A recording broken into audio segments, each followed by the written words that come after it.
तो hello guys, आज मैंने आप लोगों के लिए एक मूवी एक्सप्लेन की है। मूवी का नाम है सैन एंड्रेस। ये मूवी काफ़ी औसम है।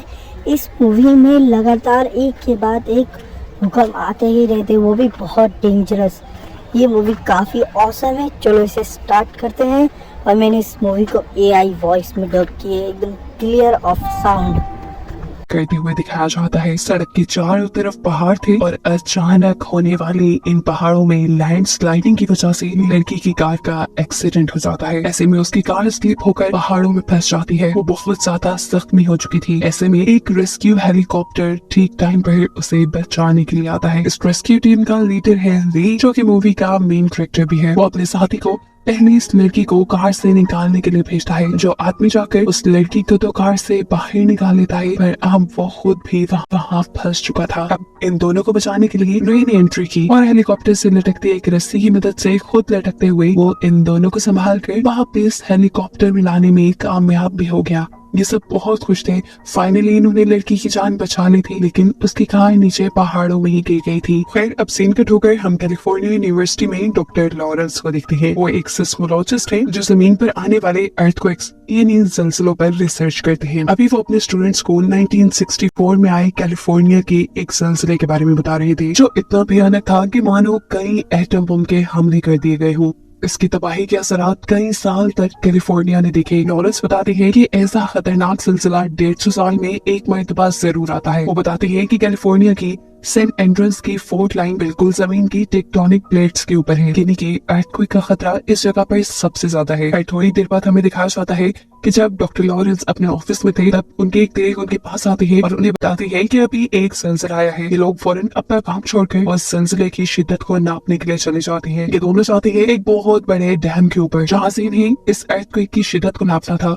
और जब ये लोग ये काम कर रहे थे, एकदम से इनकी मीटर के ऊपर वेव्स चेंज हो जाती हैं। वेव्स का इतनी तेजी से बढ़ जाना खतरे से खाली नहीं था। इससे पहले कि लोग कुछ सोचते या करते, यहाँ एक बहुत ही भयानक ज़लज़ला आ जाता है। असल में वेव्स का बढ़ना ज़लज़ला आने की एक निशानी थी। सभी लोग अपनी जान बचाने के लिए वहाँ से भागते हैं। डॉक्टर लॉरेंस के कलीग भी जान बचाने के लिए यहाँ से भाग रहे होते हैं। उन्हें तभी वहाँ डैम में फंसी हुई एक बच्ची नजर आ जाती है, जिसकी जान बचाते हुए वो जैसे ही आगे बढ़ते हैं तो एक और बड़ा ज़लज़ले का झटका उन्हें वहीं रोक देता है। वो उस बच्ची को बचाने के लिए डॉक्टर लॉरेंस की तरफ गिरा देते हैं और तभी आने वाला एक और भयानक झटका उस पूरे डैम को बर्बाद कर देता है, जिसमें डॉक्टर लॉरेंस के साथी मारे जाते हैं। सीन कट होकर हम रे को देखते हैं, जिसे इमरजेंसी में उसे डैम पर आने का मैसेज मिला है, जिस डैम के ऊपर वो ज़लज़ला आया था। बहुत से लोग वहाँ फंसे हुए थे। जाने से पहले नायक अपनी बेटी को बाय कहता है, जो कि आजकल अपनी मोम के साथ रहती थी। यानी रे और उसकी वाइफ का डिवोर्स हो चुका था और रे की बेटी अपनी मोम और अपनी मोम के फियांसे के साथ रहती थी। डेनियल को आज किसी मीटिंग के सिलसिले में सैन फ्रांसिस्को जाना है, जिसमें वो एमा और ब्लैक को भी अपने साथ लेकर जाने वाला था। सैन फ्रांसिस्को में ब्लैक को एक लड़का मिलता है। उस लड़के के साथ उसका छोटा भाई भी था, जिन दोनों से बात करके ब्लैक को बहुत अच्छा लगता है और जल्दी इन तीनों में दोस्ती हो जाती है। खैर, यहाँ हमें दिखाया जाता है वो डैम जो ज़लज़ले की वजह से तबाह हुआ था, उस तबाही की खबर अब पूरी दुनिया में फैल चुकी थी। क्योंकि ज़लज़ले के टाइम पर डॉक्टर लॉरेंस वहीं पर थे, इसलिए रिपोर्टर डॉक्टर लॉरेंस का इंटरव्यू लेने के लिए आई थी। वो डॉक्टर लॉरेंस से सवाल करती है, बताएं कि वहाँ पे ज़लज़ला कैसे आया था। इससे पहले कि डॉक्टर लॉरेंस कोई जवाब देते, डॉक्टर लॉरेंस के दो स्टूडेंट घबराते हुए उनके पास आते हैं। उनके पास कोई रिपोर्ट थी और जैसे ही ये रिपोर्ट डॉक्टर लॉरेंस ने देखी तो वो भी घबरा गए। उन्हें मालूम हुआ था कि सेंट एंड्रेस के अंदर एक बहुत ही बुरा ज़लज़ला आने वाला है। ये सिलसिला इतना खतरनाक साबित होने वाला था कि वो आसपास के सभी शहरों को भी अपने लपेट में ले लेता। इस सिलसिले को आने में थोड़ा ही वक्त रह गया था, यानी इनके पास इतना वक्त भी नहीं था कि उन शहरों से लोगों को पहले ही बाहर निकाल लिया जाए। यहाँ हम रे की वाइफ एमा को देखते हैं, जो एक बिल्डिंग के टॉप पे एक रेस्टोरेंट पे मीटिंग कर रही थी। अचानक उसके टेबल पे रखी सारी चीजें हिलने लग जाती हैं। असल में ज़लज़ला शुरू हो चुका था। इसी बिल्डिंग के साइड व्यू में हम देखते हैं कि वहाँ मौजूद सभी ब्रिजेस टूट चुके हैं। ये बिल्डिंग भी अब इतनी तेजी से हिलने लगी थी कि मानो अभी टूट कर गिर जाएगी। एमा जल्दी से इस मुश्किल सिचुएशन में रे को कॉल करती है, क्योंकि वो चाहती थी कि रे उसे हर हाल में बचाने आ जाएगा। इस टाइम रे, जो कि एक रेस्क्यू ऑफिसर है, वो अभी अपने हेलीकॉप्टर में ही था। वो एमा से कहता है तुम परेशान नहीं हो, मैं जल्द ही तुम तक पहुंचकर तुम्हें बचा लूंगा। इतने में हमें दिखाया जाता है कि वहाँ धड़ाधड़ सारी बिल्डिंग्स गिरना शुरू हो चुकी है। हर जगह अफरा तफरी मच चुकी है। सभी लोग अपनी जान बचाने के लिए चिल्ला रही है। एमा इस टाइम फौरन दोबारा बिल्डिंग के टॉप पर जाना चाहती है क्योंकि वो जानती है वहाँ उसे रे बचाने आएगा। लेकिन जैसे ही वो स्टेयर्स का दरवाजा खोलती है तो उसे पता चलता है कि बिल्डिंग का दूसरा हिस्सा पूरी तरह तबाह हो चुका है और लोग अपनी जान बचाने के लिए वहाँ लटके हुए हैं। सिर्फ यही नहीं, ऊपर से लोग ऐसे नीचे गिर रहे थे जैसे कोई इंसानी पुतले नीचे गिर रही हो। यहाँ एमा किसी दूसरे रास्ते से बिल्डिंग के टॉप पर तो पहुंच जाती है, लेकिन जलजले का आने वाला एक और झटका इस टॉप को भी हिला देता है और इससे पहले कि एमा इसमें दबकर मारी जाती, यहाँ पर रे पहुंच जाता है। वो जल्दी से एक नेट एमा की तरफ फेंकता है और एमा उस नेट की तरफ बढ़ने लगती है। दिखाया जाता है कि पीछे से एक बहुत बड़ी बिल्डिंग एमा के ऊपर गिरने वाली थी और इससे पहले कि एमा उसके नीचे दबकर मर जाती, एमा नेट का सहारा लेते हुए ऊपर चढ़ जाती है। इसी सारी तबाही में रे के हेलीकॉप्टर के ऊपर भी एक बिल्डिंग गिरने वाली थी, लेकिन रे यहाँ अपने हेलीकॉप्टर को टेढ़ा करते हुए बचा लेता है। फाइनली उसने एमा की जान बचा ली थी, लेकिन अब वो ऊपर से देख रहा था कि शहर की हालत बहुत ज्यादा खराब हो चुकी है। वहाँ की सारी बिल्डिंग्स तबाह हो चुकी है। सीन कट होकर हम सैन फ्रांसिस्को का सीन देखते हैं जहाँ पर डेनियल और ब्लैक एक साथ थी। वो पार्किंग लॉट से एक साथ यहाँ से निकलने ही वाले होते हैं कि अचानक यहाँ पर भी बहुत बुरा जलजला आ जाता है, जिसकी वजह से इनके सामने वाली जमीन टूटकर इनकी गाड़ी उसमें धंस जाती है। डेनियल किसी तरह इस गाड़ी में से निकलकर अपने आप को बचा लेता है, लेकिन वो अब ब्लैक को इस गाड़ी से नहीं निकाल पा रहा था। वो मदद लेने के लिए बाहर जाता है तो देखता है कि हर जगह अफरा तफरी मची हुई है, बिल्डिंग्स टूट गई है और डाइटर्स सब इधर उधर भाग रहे हैं। इतनी खराब हालत को देखते हुए उसे एहसास होता है कि उसे भी अपनी जान बचाने के लिए भागना चाहिए, इसलिए वो ब्लैक को खतरे में छोड़कर ही अपनी जान बचाने लग जाता है। ब्लैक जो भी कार में फंसी हुई थी, इस टाइम उस पे एक लड़की की नजर पड़ती है। ये लड़का वही था जो अपने भाई के साथ सैन फ्रांसिस्को के एयरपोर्ट पे ब्लैक को मिला था।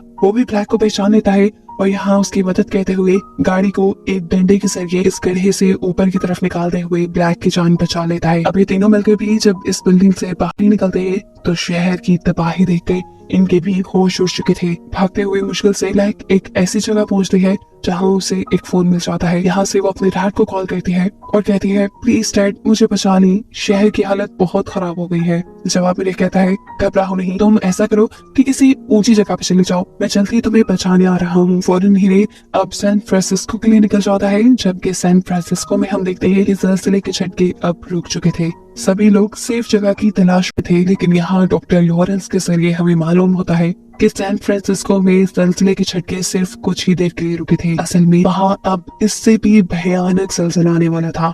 अभी उनका ये कहना ही था कि सीन एक और मरतबा सैन फ्रांसिस्को में शिफ्ट हो जाता है, जहाँ वही बुरा और भयानक जलजला आ चुका है।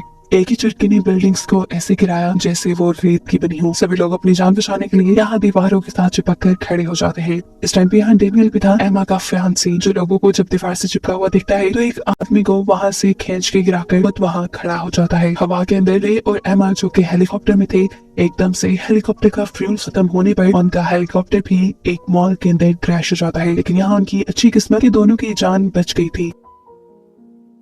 ये लोग अभी आधे रास्ते में थे। इन्हें अपने बेटे की जान बचाने के लिए किसी तरह सैन फ्रांसिस्को जाना था, इसीलिए ये लोग एक कार चुराते हैं और आगे बढ़ जाते हैं। थोड़ी ही दूर जाने पे एकदम से रे को कार रोकती पड़ी, जो कि आगे एक गड्ढा था। उतरकर जब इन्होंने चेक किया, वो गड्ढा कई 100 मीटर जमीन के अंदर गहरा था। अगर इनकी गाड़ी उसके अंदर चली जाती तो ये कभी ना बच पाते। इस रास्ते से तो अब ये लोग सैन फ्रांसिस्को जा नहीं सकते थे, तो अब ये लोग कोई दूसरा रास्ता सोचने लग जाते हैं। तभी एक बूढ़ा कपल कार में इनके पास आता है, इनसे इनकी मुश्किल पूछता है तो रे बताता है कि हमें हर हाल में सैन फ्रांसिस्को पहुंचना है। मालूम होता है कि बूढ़ा आदमी एक पायलट था और उसके पास अपना प्राइवेट प्लेन भी था, जिसे वो रे को दे देता है ताकि वो लोगों की जान बचा सके। रे इस प्लेन में बैठकर अब सैन फ्रांसिस्को के लिए निकल जाता है। फाइनली ये लोग सैन फ्रांसिस्को तो पहुंच जाते हैं, लेकिन रे देखता है कि एयरपोर्ट पे प्लेन को रेंट करने की कोई जगह ही नहीं रही, इसलिए वो एमा को लेकर चलते प्लेन से नीचे की तरफ कूद जाता है। नीचे स्टेडियम था। अब वो यही से अपने बेटे को कांटेक्ट करता है और कहता है ब्लैक तुम्हें स्टेडियम की तरफ आना होगा, लेकिन ब्लैक स्टेडियम की तरफ नहीं आ सकती थी क्योंकि स्टेडियम शहर के दूसरे कोने में था और वो दूसरे जो भी करना था अब रे को ही करना था। बाहर जाकर वो करीब ही समुद्र को देखता है और उसे आइडिया आता है कि वो समुद्र के रास्ते से भी ब्लैक तक पहुंच सकता है। ये लोग तेजी से आगे बढ़ रहे थे कि अचानक इन्हें नजर आता है कि बादल बहुत तेजी से नीचे की तरफ आ रहे हैं, लेकिन करीब जाकर पता चलता है कि ये बादल नहीं थे बल्कि सुनामी था, समुद्र में आने वाला तूफान जिसकी बहुत बड़ी सी लहर बहुत सारी बोट्स को अपने लपेट में ले चुकी थी। लेकिन रे जो कि एक रेस्क्यू ऑफिसर था, उसे ये सिचुएशन अच्छे से हैंडल करना आती थी। वो अपनी बोट की स्पीड फुल कर लेता है और इस लहर के ऊपर से गुजर जाता है। लेकिन यहाँ भी मुसीबतें कम नहीं हुई, क्योंकि उन्हें नजर आया कि बहुत बड़ी सी शिप उनकी बोट को नुकसान पहुंचाने वाली थी।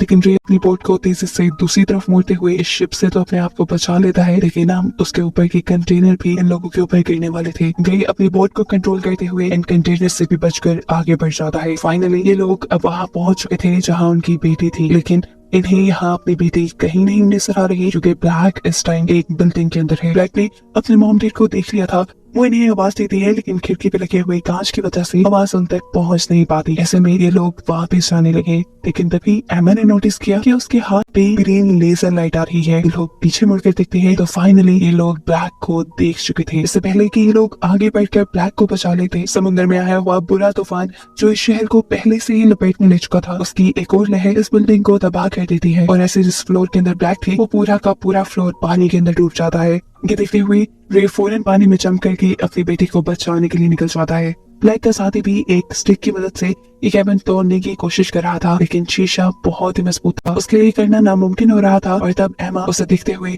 उसे साइड पे होने का इशारा करती है, क्योंकि अब वो अपनी बोट के जरिए तेजी से उस शीशे को तोड़ देती है। यहाँ हम देखते हैं कि रे भी अपनी बेटी को बचा चुका था, वो भी अपनी बेटी को पानी से बाहर इस बोट के ऊपर ले आता है, लेकिन ब्लैक इस टाइम बेहोश थी। रे उसे होश में लाने की कोशिश कर रहा था, जबकि एमा अपनी बोट के जरिए यहाँ से निकलने की कोशिश में थी, क्योंकि तूफान धड़ाधड़ बिल्डिंग्स को तोड़ रहा था। अब एमा जिस रास्ते से बोट को निकालने लगी थी, उसके ऊपर वाली पूरी बिल्डिंग भी टूटने ही वाली थी। इससे पहले कि बिल्डिंग टूटती, एमा फुल स्पीड करके अपनी बोट बाहर निकाल लेते हैं और यहाँ पे जो अपनी बेटी को बचाने की कोशिश में था, वो दिखता है कि ब्लैक को भी होश आ चुका है। उसके होश में आने के बाद ये सब लोग यहाँ से निकल जाते हैं। कुछ देर बाद दिखाया जाता है कि ये भयानक ज़लज़ला भी रुक चुका था। समुद्र में तूफान भी इसी ज़लज़ले की वजह से आया था और अब वो भी रुक चुका है। ये पूरा शहर तबाह हो गया है और यहाँ रेस्क्यू टीम्स लोगों को बचाने के लिए आ चुकी हैं। रे ने अपनी पूरी फैमिली के साथ साथ ब्लैक के दोस्त बेन और उसके भाई को बचा लिया था और इन्होंने अब फैसला किया था कि बेन भी अब उनके साथ ही रहने वाला है, क्योंकि उसके पेरेंट्स सही थे और यहाँ ब्लैक भी उसे पसंद करने लगी थी। इन लोगों को सेफ और एक